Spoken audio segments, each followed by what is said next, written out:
José de Alencar é um dos escritores mais importantes da literatura brasileira. As suas obras como Guarani, Iracema e Senhora abordam questões como identidade nacional, problemas sociais e as características peculiares do Brasil do século XIX.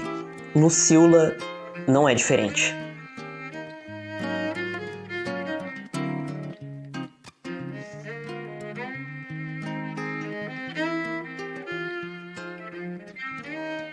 A história de Lucíula gira em torno de algo comum à sociedade burguesa do século XIX, com temas mundanos, uma característica base dos romances urbanos de Alencar, o que contribui para a mensagem transgressora do livro, apesar da sua mensagem moralista ainda estar clara. A história é contada através de cartas de um Paulo Silva que conta sobre o seu envolvimento com a Lúcia. Essas cartas têm como destinatária a senhora GM, que age como uma espécie de editora e que junta as cartas de Paulo num romance que ela intitula Lucíula. O ano é 1855 e Paulo, no seu primeiro dia no Rio de Janeiro, na época capital do Império Brasileiro, vê uma mulher numa carruagem de luxo, puxada por cavalos e muito bem vestida. Ao ver aquela mulher, ele a confunde com uma mulher de bem. Ele imediatamente se apaixona e a aborda de uma maneira cordial, tratando ela com o respeito usual de um homem que corteja uma moça da época. E por receber esse tratamento de Paulo, Lúcia logo também se apaixona por ele. Esses sentimentos exagerados, esse amor à primeira vista, são características claras de um romance. Contudo, dias depois, em uma festa em que Paulo fora convidado pelo seu amigo Sá, ele encontra Lúcia e seu amigo lhe diz que ela, na verdade, é uma cortesã. Ele explica que Lúcia era uma mulher desacompanhada. Na época, a rua era um ambiente predominante masculino, então uma mulher que não estivesse acompanhada pelo seu marido, irmão, pai ou outro homem era vista com maus olhos. E esse era o caso de Lúcia. Na verdade, Lúcia não era nada menos do que uma cortesã, semelhante a uma garota de programa, uma puta. Mas a diferença das damas da noite comuns é que uma cortesã, no contexto do século XIX, é uma mulher que se deita com ricos e poderosos, e seus clientes lhe darão presentes, dinheiro e outros agrados de grande prestígio. Porém, ainda tem a mesma frieza, volatilidade por fora, a mesma fragilidade por dentro de qualquer prostituta. Mesmo assim, o Paulo continuou tendo idealizações sobre ela, mesmo nas visitas inocentes e amigáveis que ele fez depois. Só depois de um tempo é que eles se tornaram amantes. O amor dele por ela ia além do desejo sexual, era um amor apaixonado. Ele não a via apenas como uma mulher sensual e famosa por ser boa no sexo. Ele sentia que ela realmente o amava pela forma como o tratava, pelos silêncios, beijos e carícias. A prova disso foi quando ela se afastou de tudo para se dedicar totalmente a ele. Claro, eles brigaram algumas vezes e ela voltou para a vida que tinha antes. Nesses momentos de briga e reconciliação, ciúmes e arrependimento, eles confessaram suas vidas um para o outro e aceitaram o amor que sentiam um pelo outro. E é aí que a Lúcia se confessa. Ela conta a Paulo quem ela realmente é. Ela revela que Lúcia não é seu nome verdadeiro, e sim Maria da Glória. Ela conta que em 1850, durante a epidemia da febre amarela, toda a sua família ficou doente. Seu pai, sua mãe, suas irmãs, tios e tias.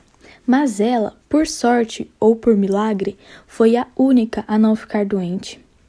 Nessa situação, ela se encontrou precisando desesperadamente de dinheiro. E Couto, um personagem burguês que faz parte do ciclo social de Lúcia e Paulo e havia aparecido em diversas cenas anteriormente no livro, ofereceu a Maria da Glória dinheiro em troca de favores sexuais, apesar de ela ter apenas 14 anos na época. Sem ter o que fazer, ela aceita as investidas e o dinheiro de Couto, mas mesmo tendo conseguido comprar o que era necessário para sua família, seu pai a expulsou de casa ao descobrir que ela havia se prostituído.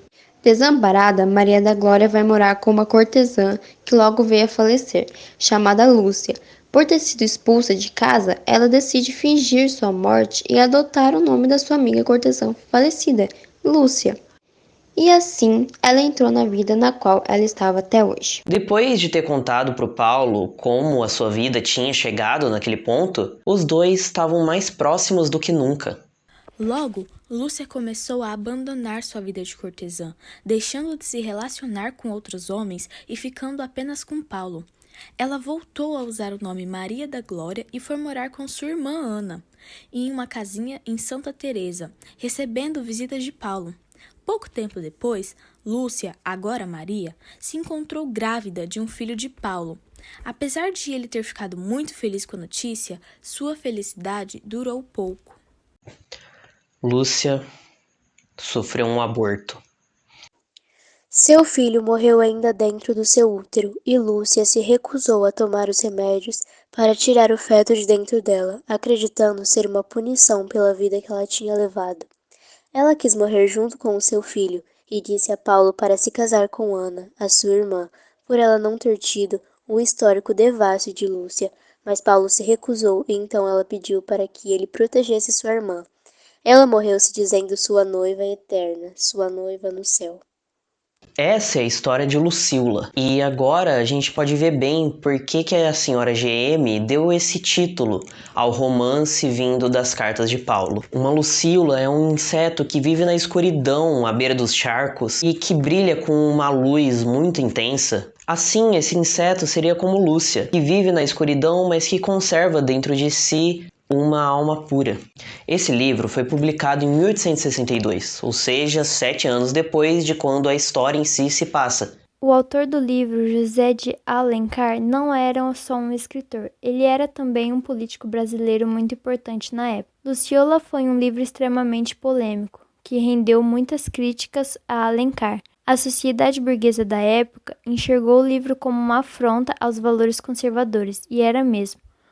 O livro contava uma história que ia contra os valores morais da época, contando a história de uma prostituta do ponto de vista feminino, mostrando os desejos e ambições de uma mulher, e tendo um romance que ia aos valores morais conservadores, por ter um homem que se apaixonava por uma prostituta, uma mulher que a sociedade enxergava ter perdido seu valor e jamais ser possível recuperá-lo. O livro também é uma crítica à hipocrisia dos homens que condenavam as mesmas mulheres com quem eles transavam e pagavam. Esses homens eram justamente os políticos e burgueses que rodeavam José de Alencar, sendo ele também um deles. Todavia, José de Alencar não era de todo um revolucionário progressista. Na verdade, ele ainda era muito conservador, tendo ideias a favor da escravidão e do patriarcado. No final do livro, Lúcia não consegue uma vida tranquila, mesmo ela tendo se sentido envergonhada por levar a vida que levava e não tendo tido escolha, senão se prostituir para que pudesse sobreviver e salvar sua família. Paulo não consegue ficar com Lúcia e construir uma família com ela. Não, isso era impossível, pois até Alencar acreditava nessa ideia de que uma mulher que havia tomado esse caminho tinha perdido seu valor para sempre e que já não havia mais volta. Na verdade, no final, Alencar mata sua protagonista, porque não tinha nenhum jeito de ela ser uma princesa com final feliz. Seu final é trágico e é como uma punição para a personagem, coisa que a mesma acredita. Mas toda a ideia de uma prostituta ser, por natureza, uma mulher devassa em todos os aspectos e Lúcia subverter essas expectativas, sendo pura de coração, também carrega um discurso moralista claro, que ainda indica que prostitutas não são mulheres de verdade. Muitas pessoas dizem que a gente deve separar o autor da obra, mas muitos interpretam isso como visualizar a obra num vácuo, sem considerar quem a escreveu, mas isso não é o que essa expressão quer dizer. Lovecraft é um exemplo famoso, um dos maiores autores do século XX, pai do horror cósmico. Era extremamente racista, antissemita e machista, e tudo o que há de ruim. E em quase todas as suas obras isso fica claro. As suas ideias permeiam em seus trabalhos. Mas nós não devemos julgar a obra pelo autor. Lovecraft era uma pessoa horrível, mas seus trabalhos são merecedores de todo o prestígio que ele tem. E com o José Alencar é a mesma coisa. Alencar pode não ter sido um ser humano tão desprezível quanto Lovecraft, mas suas obras foram igualmente significativas para sua respectiva paisagem literária. As obras de Alencar refletem muito sua vida política e os ideais ultrapassados da época, com uma visão tradicional e idealizada das mulheres, a falta da diversidade étnica e das classes sociais. Geralmente, o autor retrata a vida de elite branca do século XIX. Também há quem diga que José Alencar foi escravagista, sendo argumentado o fato dele acreditar que a abolição não deveria ser realizada de maneira imediata, como desejada a maioria dos abolicionistas. Porém, essa parte da história é muito mais complexa e controversa. Apesar de tudo isso, a gente tem que analisar as obras de acordo com o contexto social da época. Mas isso não muda os problemas inerentes dos valores sociais racistas e patriarcais presentes nas obras.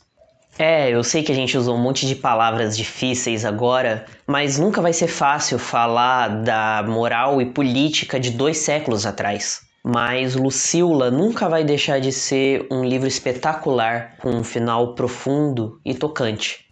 A escrita de Alencar também foi e ainda é alvo de críticas, pela forma com que o autor descreve as coisas, sempre com descrições muito detalhadas que algumas pessoas preferem escritas mais sucintas, acham muito prolixa ou embatumada.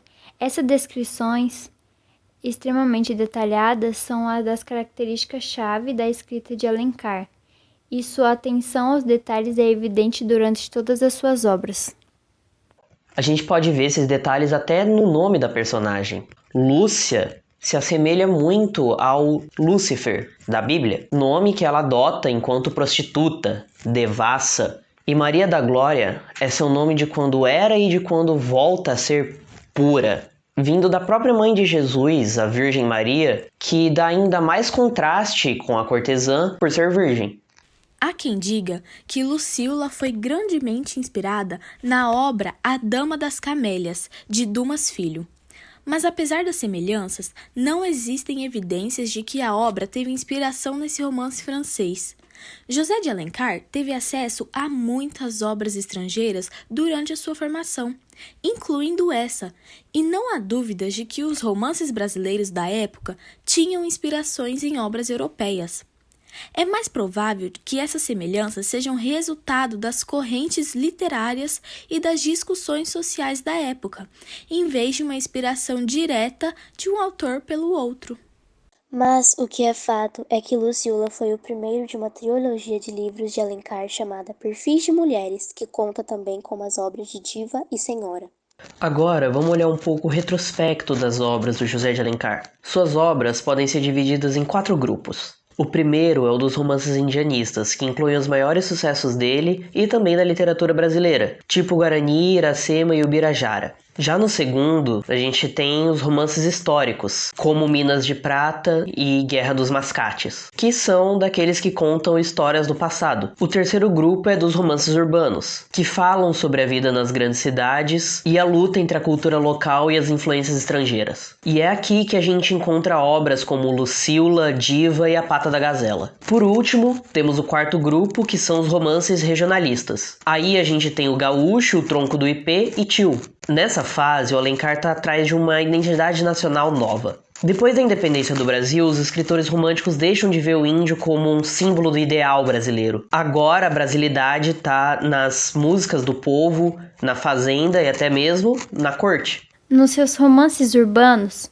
José de Alencar procurou capturar os padrões de comportamento e os valores em constante transformação da sociedade durante o período do Segundo Império. Ele observou que dinheiro era o principal motor da sociedade e as pessoas estavam obcecadas pelo status social que a riqueza proporciona. Nas obras dessa fase, surge um conflito entre o indivíduo e essa sociedade em transformação. No entanto, em Lucíula, esse conflito é intensificado, uma vez que os valores e preconceitos estão profundamente enraizados nos próprios protagonistas. Assim, o embate não ocorre apenas entre o indivíduo e a sociedade, mas também dentro do próprio indivíduo. Para que haja uma redenção da personagem em conflito, no caso Lúcia, é necessário que ela sofra punição e se castigue, pois ela mesma endossa os preconceitos contra o grupo social ao qual pertence, as cortesãs. O moralismo também se reflete em Paulo, o amante de Lúcia, desde o início do romance. No começo do livro, é dito que Paulo preferiu escrever as cartas porque havia uma jovem, uma garota, na sala no momento que ele iria contar pessoalmente sua história para a senhora GM. Além disso, Paulo desempenha 2 papéis distintos no romance. Ele é tanto o personagem Paulo como o narrador Paulo. Ao relatar sua história, o narrador Paulo não faz com uma perspectiva crítica ou distanciada dos eventos passados, mas sim com olhos do personagem Paulo, como se os eventos estivessem ocorrendo naquele momento, com todas as emoções e sentimentos vivenciados na época. Isso resulta na ausência de distanciamento e autocrítica por parte do narrador. Assim, a responsabilidade pela narrativa, pela visão dos fatos e das pessoas, recai totalmente sobre Paulo, que é um personagem completamente subordinado a Lúcia. Essa subordinação de Paulo e Lúcia decorre da separação entre amor físico e amor espiritual, que é a dicotomia fundamental na estrutura do romance. Esses opostos são baseados em uma concepção romântica do amor e geram uma série de preconceitos dentro de uma sociedade patriarcal, pois o amor espiritual é aceito pela sociedade, enquanto o amor físico é condenado. Portanto, a falta de compreensão entre Paulo e Lúcia ocorre porque inicialmente o relacionamento deles é baseado em um amor físico, carnal, que se torna um obstáculo para uma união completa entre os dois. Sobre o foco narrativo, Lucila é narrado pelo próprio Paulo, então você vê tudo pelos olhos dele. Isso significa que o foco é mais limitado e você só sabe o que ele sabe e só vê o que ele vê. Paulo tá no meio dos eventos e vê as coisas do jeito que a sociedade quer que ele veja. Ele é influenciado pelas normas e valores sociais. Então, dessa análise, nós podemos concluir que Lucila é um romance urbano do José de Alencar, que se passa em 1855 e foi publicado em 1862. O narrador personagem é o Paulo, a heroína a Lúcia, e o romance vem de cartas escritas pelo Paulo contando a história para a senhora GM, que dá o título de Lucila comparando a heroína a esse inseto. Esse livro é um clássico do romance brasileiro e se você quiser ler ele, o Google Books disponibiliza o livro de graça, então é só você pesquisar pelo nome no Google que você vai encontrar. E inclusive foi assim que a gente leu. Eu espero que vocês tenham gostado da obra, pelo menos uma fração do quanto a gente gostou, e se interessado pelo contexto histórico e social que envolve tanto a obra em si quanto o escritor. E obrigado. Se acaso me quiseres, sou dessas mulheres que só dizem sim.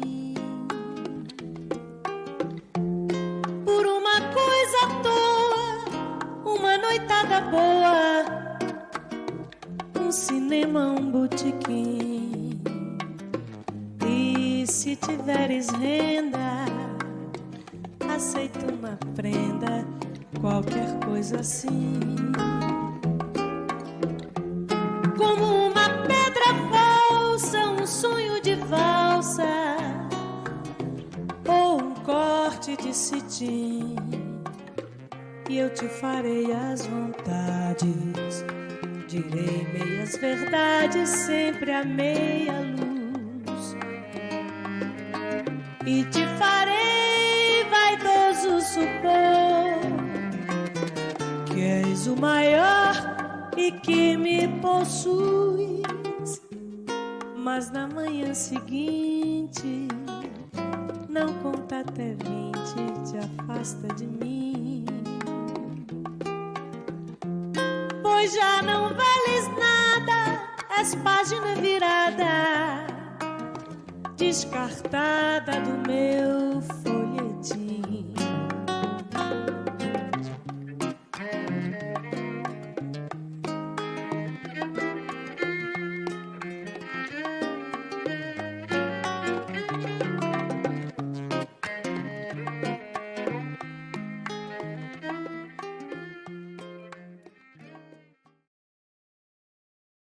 O vídeo original tinha dado 20 minutos exatamente, mas eu tive que editar de novo, então agora ficou faltando 25 segundos para dar 20 minutos.